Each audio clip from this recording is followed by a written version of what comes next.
Hello नमस्कार जय हिंद। जीतने वालों को मेरा सलाम और जीतेगा वही जो विश्वास करेगा। मैं हूं आपका दोस्त कवि आदि गणेश। स्वागत करते हैं अपन हिंदी साहित्य इतिहास की क्लास।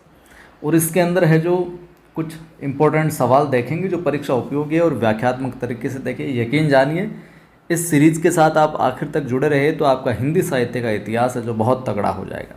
पहला प्रश्न आज की इस वीडियो में कि निम्नलिखित में से कौन सा नाटक जो है वो भारतेंदु का नहीं है। भारतेंदु हरिश्चंद्र का निम्न में से कौन सा नाटक नहीं है?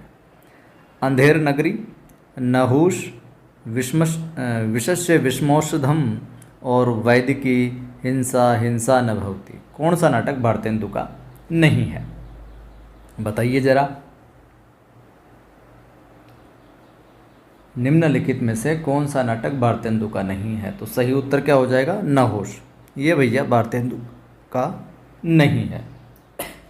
तो नहुष इनका नहीं है तो फिर किन का है? तो ये भारतेंदु के जो पिताजी थे, फादर साहब थे, कौन? गिरिधर दास गोपाल चंद्र। किनका है ये? गिरिधर दास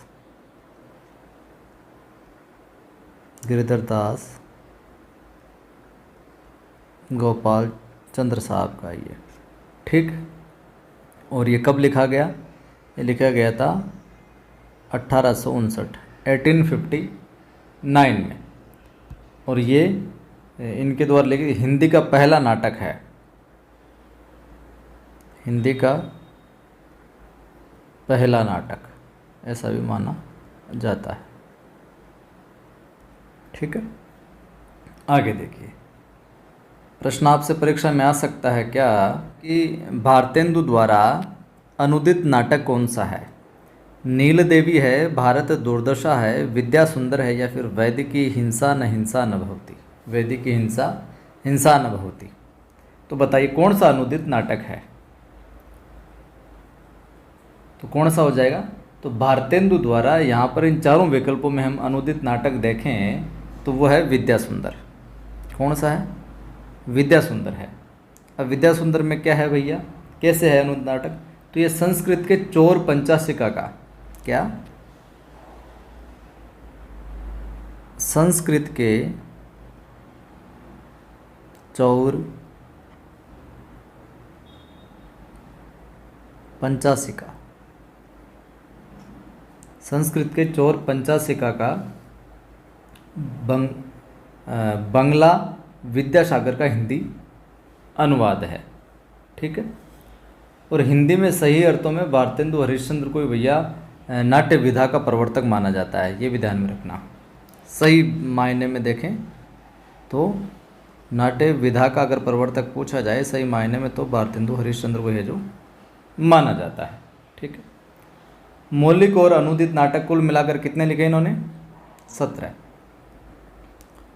मौलिक प्लस अनुदित नाटक मिलाकर हम बात करें इनकी कि कितने लिखे इन्होंने, भारतेंदु ने तो 17 नाटक देखने को हमें मिलते हैं। कितने? 17। और पिछले वीडियोज में कहीं हमने अनुदित और मौलिक नाटकों के अलग से एक सेपरेट छोटा सा शायद वीडियो भी डाला और अलग से भी उस वीडियो के अंदर भी बताया, अलग से भी वीडियो बनाया है 17 नाटकों का, इनके मौलिक और अनुदित का, और किसी प्रश्न वाले वीडियो में भी हमने बताया। तो ध्यान में रखना आप। प्रश्न आपसे पूछा जा सकता है निम्नलिखित में से कौन सा भीष्म साहनी का नाटक नहीं है? निम्नलिखित में से कौन सा जो भीष्म साहनी का नाटक नहीं है? अंधायुग, माधवी, हानुष और कबीरा खड़ा बाजार में। कबीरा खड़ा बाजार में कौन सा है जो भीष्म साहनी का नाटक नहीं है? तो सही उत्तर क्या हो जाएगा यहाँ पर अपना? ए। अंधायुग जो है ये भीष्म साहनी का नाटक नहीं। तो फिर अंधायुग किसका है? अंधायुग अपने धर्मवीर भारती का। किसका है? धर्मवीर भारती का। और बड़ा प्रसिद्ध है। अगर समय मिले आपको अतिरिक्त नौकरी लगने के बाद में या पहले मन हो आपको लगता है तो आपको ये नाटक है जो अवश्य पढ़ना चाहिए। ठीक है। गीति नाट्य है ये, जो कि महाभारत का अंतिम दिवस था उसके युद्ध पर, जो महाभारत का युद्ध था उसके लास्ट जो दिन था उसके युद्ध पर आधारित है ये अंधायुग। जबकि आपके हानुष कबीरा खड़ा बाजार में और जो माधवी है ये आपके साहनी के प्रमुख नाट्य ग्रंथ हैं। किसके? भीष्म साहनी के। ये भी क्या है? नाट्य रचनाएं ही है। नाट्य ग्रंथ कह दो, नाट्य रचनाएं कह दो आप। प्रश्न आपसे पूछा जा सकता है कि एकांकी संग्रह पृथ्वीराज की आंखें, एकांकी संग्रह पृथ्वीराज की आंखें, ठीक है, पृथ्वीराज की आंखें के रचनाकार कौन है? भुवनेश्वर, उदय शंकर भट्ट, लक्ष्मी नारायण मिश्र या फिर रामकुमार वर्मा? कौन हो जाएगा? एकांकी संग्रह पृथ्वीराज की आंखें, तो उत्तर हो जाएगा आपका डी, रामकुमार वर्मा। सही उत्तर क्या होगा? रामकुमार वर्मा। इनके अतिरिक्त जो कहानी जो एकांकी है वो हम बात करें तो यहाँ से लिखना मैं प्रारंभ कर देता हूँ। रेशमी टाई, क्या है? रेशमी टाई है। चारुमित्रा है, क्या हो जाएगा? चारुमित्रा है। इसके अतिरिक्त रूप रंग है, रूप रंग है। इसके अतिरिक्त आप एक सप्त किरण मिलता है, क्या मिलता है? सप्त किरण मिलता है। कौमुदी महोत्सव है। दीपदान है, ध्यान में रखना, दीपदान कई बार पूछा गया है, दीपदान है, इन्हीं का है। और बापू नाम से है एक, इंद्रधनुष नाम से है, इंद्र धनुष नाम से है। और जो कारवां है एक, वो है भुवनेश्वर का। कारवां एक आता है, ये भी परीक्षा में पूछा जाता है। कारवां ये भुवनेश्वर का एकांकी संग्रह है, ठीक है। चलिए आगे हम बढ़ते हैं। आधे अधूरे नाटक के रचनाकार कौन है? आधे अधूरे नाटक के रचनाकार कौन है? लक्ष्मी नारायण लाल, मोहन राकेश, उदय शंकर भट्ट या फिर जयशंकर प्रसाद? तो आधे अधूरे नाटक के रचनाकार कौन हो जाएंगे? बी, मोहन राकेश हो जाएंगे, ठीक है। और ये समकालीन जिंदगी का पहला सार्थक नाटक भी माना जाता है। प्रकाशन की बात करें तो 1969 1969 आता है। अन्य जो नाटक है मोहन राकेश का, एक तो आषाढ़ का एक दिन, कई बार परीक्षा में पूछा जाता है। आषाढ़ का एक दिन है, एक आधे अधूरे हो ही गया, और एक लहरों के राजहंस। तो परीक्षा में सवाल क्या सीधा सीधा भी पूछा जा सकता है और ये से भी पूछा जा सकता है, निम्न में से मोहन राकेश का नाटक नहीं है। तो आधे अधूरे ध्यान में रखना, आषाढ़ का एक दिन ध्यान में रखना, और लहरों के राजहंस ध्यान में रखना। चौथा कोई और विकल्प दे दे, लेकिन नहीं है। तो तीन तो ये हो ही जाएंगे, और नहीं वाला विकल्प आप है जो ध्यान में रखना। तीन ये ध्यान में रखोगे तो नहीं वाला ऑटोमेटिक जो सही उत्तर हो जाएगा। और प्रसिद्ध है ये नाटक, ये भी समय मिले तो आप पढ़िएगा। लहरों के राजहंस तो जुड़ा हुआ भी है। प्रश्न आपसे पूछा जा सकता है कि निम्नलिखित में से कौन सा जयशंकर प्रसाद का नाटक नहीं है? विशाल, राज्यश्री, ध्रुव स्वामिनी, सिंदूर की होली। जयशंकर प्रसाद का नाटक नहीं है, तो कौन सा नहीं है? विशाख, राज्यश्री, ध्रुव स्वामिनी और सिंदूर की होली में उत्तर हो जाएगा सिंदूर की होली।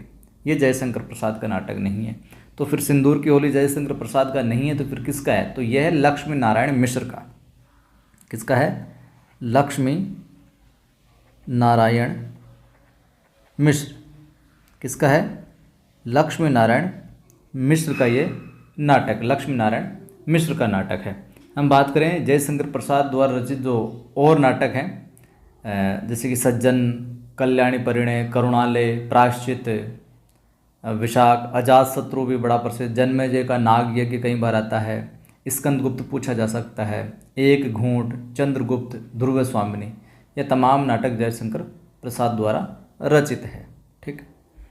प्रश्न आपसे पूछा जा सकता है कि अंजो दीदी, अंजो दीदी किसकी नाट्य रचना है? भुवनेश्वर की, विष्णु प्रभाकर की, या रामकुमार वर्मा, उपेंद्र नाथ अश्क? अंजो दीदी किसकी नाट्य रचना है? तो पहली बात तो अंजो दीदी नाट्य रचना है, और किसकी है? उत्तर हो जाएगा उपेंद्र नाथ अश्क। डी विकल्प अपना यहाँ पर है जो ठीक हो जाएगा। इनके अन्य नाटकों में हम बात करें तो लक्ष्मी का स्वागत, अन्य नाटकों में बात करें इनके तो लक्ष्मी का स्वागत, ठीक है। और मैं बात करूं स्वर्ग की झलक, स्वर्ग की झलक आ जाएगा। और मैं बात करूँ छठा बेटा, छठा बेटा, और मैं बात करूं तो जय पराजय, कई बार परीक्षा में आया है जय पराजय, ठीक है, जय पराजय। देवताओं की छाया भी आया है। और लौटता हुआ दिन, कैद, कैद एक उड़ान, ये ध्यान रख, लौटता हुआ दिन, कैद, उड़ान, ये सारे के सारे। प्रश्न आपसे पूछा जा सकता है कि जगदीश चंद्र माथुर का एकांकी संग्रह कौन सा है। जगदीश चंद्र माथुर का एकांकी संग्रह कौन सा है। मुक्ति का रहस्य, कौमुदी महोत्सव, समस्या का अंत, भोर का तारा। जगदीश चंद्र माथुर का एकांकी संग्रह कौन सा है, तो कौन सा हो जाएगा, भोर का तारा, भोर का तारा। माथुर के अन्य कहानी जो एकांकी संग्रह उनमें हम देखें तो एक तो शारदीय आता है, कौन सा, शारदीय, जो परीक्षा में कई बार पूछा भी गया है, शारदीय, ठीक है। इसके अतिरिक्त मेरी बांसुरी, एक रीढ़ की हड्डी, ये भी पूछा जाता है, एक खंडहर, एक कबूतर खाना भी कई बार आया है। फिर ओ मेरे सपने, ओ मेरे सपने भी कई बार आता है, ओ मेरे सपने, ठीक है। चलिए, प्रश्न है कोणार्क नाटक के रचयिता कौन है। कोणार्क नाटक के रचयिता कौन है, उपेंद्र नाथ, विष्णु प्रभाकर, मोहन राकेश या जगदीश चंद्र माथुर। तो कोणार्क नाटक कई बार आया है, ये सवाल भी, उत्तर हो जाएगा आपके जगदीश चंद्र माथुर, डी विकल्प ठीक हो जाएगा। कोणार्क नाटक के रचयिता कौन, जगदीश चंद्र माथुर हैं। और इनके जो माथुर साहब के एकांकी संग्रह और जो नाटक वगैरह वो मैंने ऊपर वाले प्रश्न में आपको बता ही दिए हैं, ठीक है। और विष्णु प्रभाकर यहाँ पर विकल्प में आया, तो विष्णु प्रभाकर के एक दो रचनाएं आप देख लीजिए। एक तो डॉक्टर, युगे युगे, क्रांति, ये विष्णु प्रभाकर के, और बाकी आषाढ़ का एक दिन, ये तो आधे अधूरे मोहन राकेश के, बताया ही था अभी। चलिए, ये था आज का वीडियो। लाइक करना ज़रूर बनता है, लाइक किया करो आप सभी दोस्तों को, सभी ग्रुप में स्टेटस भी डाला करो, शेयर किया करो ताकि और साथी भी जुड़े। जिन साथियों ने सब्सक्राइब नहीं कर रखा है, कोने में जो सब्सक्राइब वाला बटन है, सब्सक्राइब जरूर करें, घंटे पर क्लिक करें ताकि वीडियो का नोटिफिकेशन मिलता रहे। टेलीग्राम चैनल है अपने नवसृजन क्लासेज और कवि आदि गणेश हिंदी नाम से 2, डिस्क्रिप्शन लिंक मिल जाएगा, सर्च कर सकते हैं, दोनों को ज्वाइन कीजिए। यहाँ पर पीडीएफ वगैरह, सूचना वगैरह डालते रहते हैं, पोस्ट भी डाल दी जाती है प्रश्नों की। जय हिंद, फिर मिलता।